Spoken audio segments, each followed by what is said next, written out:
The Necklace, by Guy de Maupassant. She was one of those pretty and charming girls who are sometimes, as if by mistake of destiny, born in a family of clerks.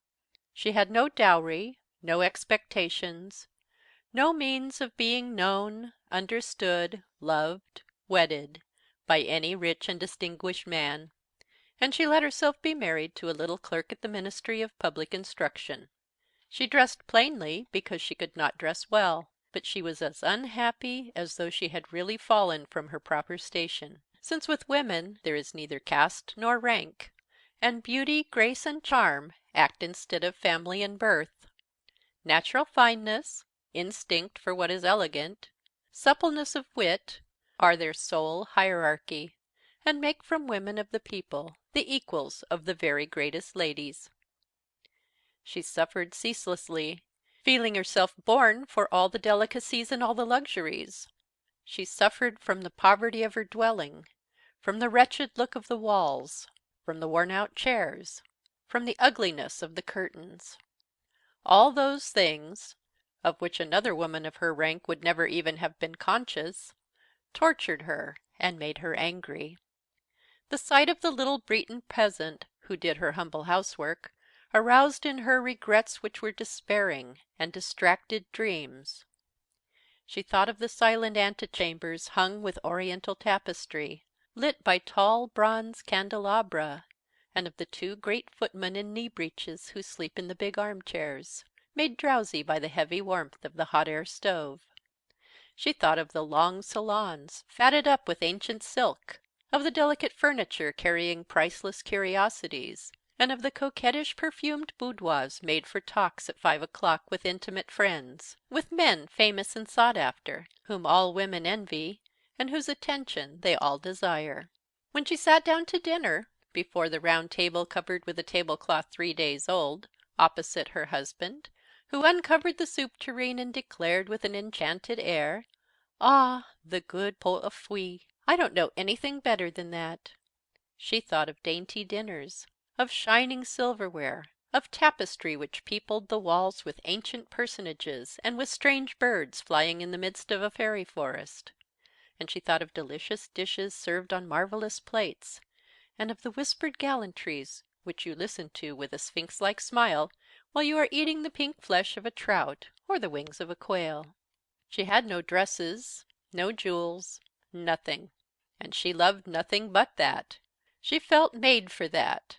She would so have liked to please, to be envied, to be charming, to be sought after.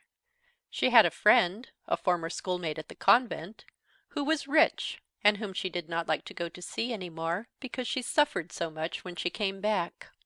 But one evening her husband returned home with a triumphant air, and holding a large envelope in his hand. "There," said he, "here is something for you." She tore the paper sharply, and drew out a printed card, which bore these words: "The Minister of Public Instruction and Madame Georges Rapinot request the honour of Monsieur and Madame Loisel's company at the Palace of the Ministry on Monday evening, January 18th." Instead of being delighted, as her husband hoped, she threw the invitation on the table with disdain, murmuring, "What do you want me to do with that?" "But, my dear, I thought you would be glad. You never go out, and this is such a fine opportunity.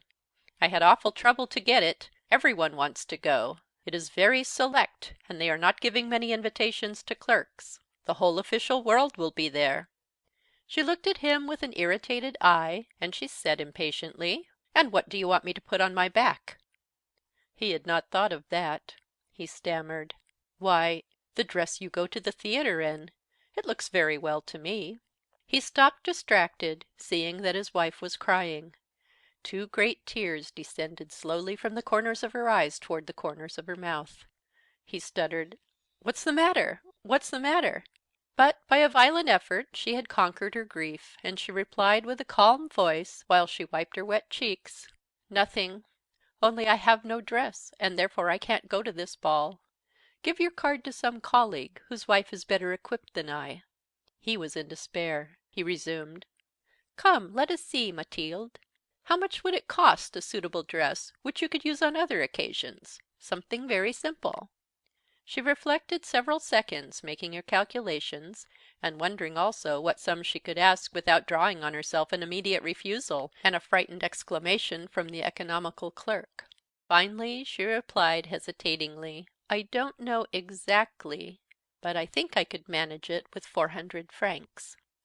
He had grown a little pale, because he was laying aside just that amount to buy a gun and treat himself to a little shooting next summer on the plain of Nanterre, with several friends who went to shoot larks down there of a Sunday. But he said, "All right, I will give you 400 francs, and try to have a pretty dress." The day of the ball drew near, and Madame Loisel seemed sad, uneasy, anxious. Her dress was ready, however. Her husband said to her one evening, "What is the matter? Come, you've been so queer these last 3 days." And she answered, "It annoys me not to have a single jewel, not a single stone, nothing to put on. I shall look like distress. I should almost rather not go at all." He resumed, "You might wear natural flowers. It's very stylish at this time of the year. For 10 francs you can get 2 or 3 magnificent roses." She was not convinced. "No, there's nothing more humiliating than to look poor among other women who are rich." But her husband cried, "How stupid you are! Go look up your friend Madame Forestier, and ask her to lend you some jewels. You're quite thick enough with her to do that." She uttered a cry of joy. "It's true! I never thought of it." The next day she went to her friend, and told of her distress. Madame Forestier went to a wardrobe with a glass door, took out a large jewel box, brought it back, opened it, and said to Madame Loisel, "Choose, my dear." She saw first of all some bracelets, then a pearl necklace, then a Venetian cross, gold and precious stones of admirable workmanship. She tried on the ornaments before the glass, hesitated, could not make up her mind to part with them, to give them back. She kept asking, "Haven't you any more?" "Why, yes, look. I don't know what you like." All of a sudden she discovered in a black satin box a superb necklace of diamonds, and her heart began to beat with an immoderate desire. Her hands trembled as she took it. She fastened it at her throat outside her high necked dress, and remained lost in ecstasy at the sight of herself. Then she asked, hesitating, filled with anguish, "Can you lend me that, only that?" "Why, yes, certainly." She sprang upon the necklace of her friend, kissed her passionately, then fled with her treasure. The day of the ball arrived. Madame Loisel made a great success. She was prettier than them all, elegant, gracious, smiling, and crazy with joy. All the men looked at her, asked her name, endeavored to be introduced. All the attachés of the cabinet wanted to waltz with her. She was remarked by the minister himself. She danced with intoxication, with passion, made drunk by pleasure, forgetting all, in the triumph of her beauty, in the glory of her success, in a sort of cloud of happiness composed of all this homage, of all this admiration, of all these awakened desires, and of that sense of complete victory which is so sweet to a woman's heart. She went away about 4 o'clock in the morning. Her husband had been sleeping since midnight in a little deserted anteroom, with 3 other gentlemen whose wives were having a very good time. He threw over her shoulders the wraps which he had brought, modest wraps of common life, whose poverty contrasted with the elegance of the ball dress. She felt this, and wanted to escape, so as not to be remarked by the other women who were enveloping themselves in costly furs. Loisel held her back. "Wait a bit. You will catch cold outside. I will go and call a cab." But she did not listen to him, and rapidly descended the stairs.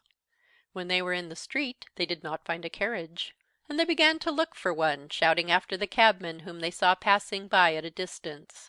They went down toward the Seine in despair, shivering with cold. At last they found on the quay one of those ancient noctambulent coupés which, exactly as if they were ashamed to show their misery during the day, are never seen round Paris until after nightfall. It took them to their door in the Rue des Martyrs, and once more, sadly, they climbed up homeward. All was ended for her. And as to him, he reflected that he must be at the Ministry at 10 o'clock. She removed the wraps which covered her shoulders before the glass, so as once more to see herself in all her glory. But suddenly she uttered a cry. She had no longer the necklace around her neck. Her husband, already half undressed, demanded, "What is the matter with you?" She turned madly toward him. "I I've lost Madame Forestier's necklace." He stood up, distracted. "What? How? Impossible!" And they looked in the folds of her dress, in the folds of her cloak, in her pockets, everywhere. They did not find it. He asked, "You're sure you had it on when you left the ball?" "Yes, I felt it in the vestibule of the palace." "But if you had lost it in the street we should have heard it fall. It must be in the cab." "Yes, probably. Did you take his number?" "No." "And you? Didn't you notice it?" "No." They looked thunderstruck at one another. At last Loisel put on his clothes. "I shall go back on foot," said he, "over the whole route which we have taken, to see if I can't find it." And he went out. She sat waiting on a chair in her ball dress, without strength to go to bed, overwhelmed, without fire, without a thought. Her husband came back about 7 o'clock. He had found nothing. He went to police headquarters, to the newspaper offices, to offer a reward. He went to the cab companies, everywhere, in fact, whither he was urged by the least suspicion of hope. She waited all day in the same condition of mad fear before this terrible calamity. Loisel returned at night with a hollow, pale face. He had discovered nothing. "You must write to your friend," said he, "that you have broken the clasp of her necklace, and that you are having it mended. That will give us time to turn round." She wrote at his dictation. At the end of a week they had lost all hope. And Loisel, who had aged 5 years, declared, "We must consider how to replace that ornament." The next day they took the box which had contained it, and they went to the jeweler whose name was found within. He consulted his books. "It was not I, madame, who sold that necklace. I must simply have furnished the case." Then they went from jeweler to jeweler, searching for a necklace like the other, consulting their memories, sick, both of them, with chagrin and with anguish. They found in a shop at the Palais Royal a string of diamonds which seemed to them exactly like the one they looked for. It was worth 40,000 francs. They could have it for 36. So they begged the jeweler not to sell it for 3 days yet, and they made a bargain that he should buy it back for 34,000 francs in case they found the other one before the end of February. Loisel possessed 18,000 francs which his father had left him. He would borrow the rest. He did borrow, asking 1,000 francs of one, 500 of another, 5 louis here, 3 louis there. He gave notes, took up ruinous obligations, dealt with usurers and all the race of lenders. He compromised all the rest of his life, risked his signature without even knowing if he could meet it, and frightened by the pains yet to come, by the black misery which was about to fall upon him, by the prospect of all the physical privations and of all the moral tortures which he was about to suffer, he went to get the new necklace, putting down upon the merchant's counter 36,000 francs. When Madame Loisel took back the necklace, Madame Forestier said to her with a chilly manner, "You should have returned it sooner. I might have needed it." She did not open the case as her friend had so much feared. If she had detected the substitution, what would she have thought? What would she have said? Would she not have taken Madame Loisel for a thief? Madame Loisel now knew the horrible existence of the needy. She took her part, moreover, all on a sudden, with heroism. That dreadful debt must be paid. She would pay it. They dismissed their servant. They changed their lodgings. They rented a garret under the roof. She came to know what heavy housework meant, and the odious cares of the kitchen. She washed the dishes, using her rosy nails on the greasy pots and pans. She washed the dirty linen, the shirts, and the dishcloths, which she dried upon a line. She carried the slops down to the street every morning, and carried up the water, stopping for breath at every landing. And, dressed like a woman of the people, she went to the fruiterer, the grocer, the butcher, her basket on her arm, bargaining, insulted, defending her miserable money, sou by sou. Each month they had to meet some notes. renew others, obtain more time. Her husband worked in the evening, making a fair copy of some tradesman's accounts, and late at night he often copied manuscript for 5 sous a page. And this life lasted 10 years.